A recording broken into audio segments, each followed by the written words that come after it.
In a world where technology, science, and secularism dominate, how does Islam fit? How does a faith that's guided millions for over a millennium respond to the pressures of the modern secular age?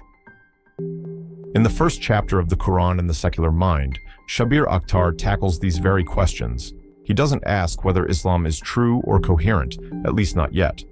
Instead, he begins by exploring Islam's place in today's industrialized, secular world. Islam, for many in the West, is often misunderstood. It's seen as a political threat rather than a spiritual tradition. Headlines shout about violence and radicalism, overshadowing the deeper truth. Islam is still a faith that nourishes millions spiritually and morally. Akhtar reminds us that Islam isn't just a religion. It's a civilization, an empire of the spirit that has shaped human history for centuries. But today, Islam faces a formidable challenge: secularism. Secularism is everywhere, like the air we breathe. It defines our politics, our media, our technology. It's more than just an idea. It's the reality of how the modern world works. So, how does Islam respond? Akhtar acknowledges that the Muslim world is, in many ways, intellectually unprepared to face this secular onslaught. After all, Islam has no extant philosophical tradition to match the academic depth of secular thought. Yet, Islam has unique strengths: a unified scripture, the Quran, and a rich tradition of knowledge and scholarship.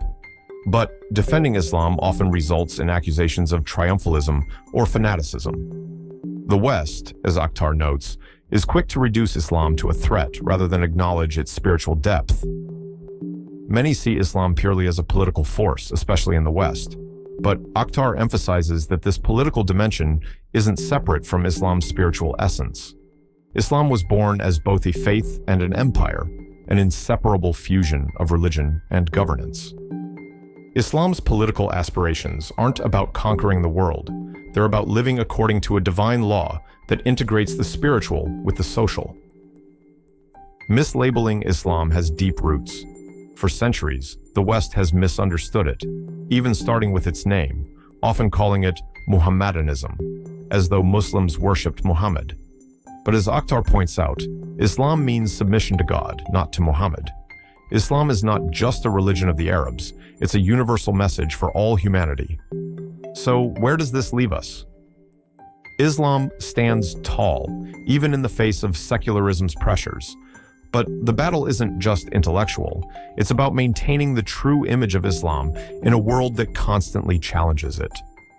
Despite the misunderstandings, despite the challenges, Islam continues to guide its followers, reminding them that in a world full of change, faith remains constant. Shabbir Akhtar's The Quran and the Secular Mind asks the crucial question: how does Islam respond to the modern world?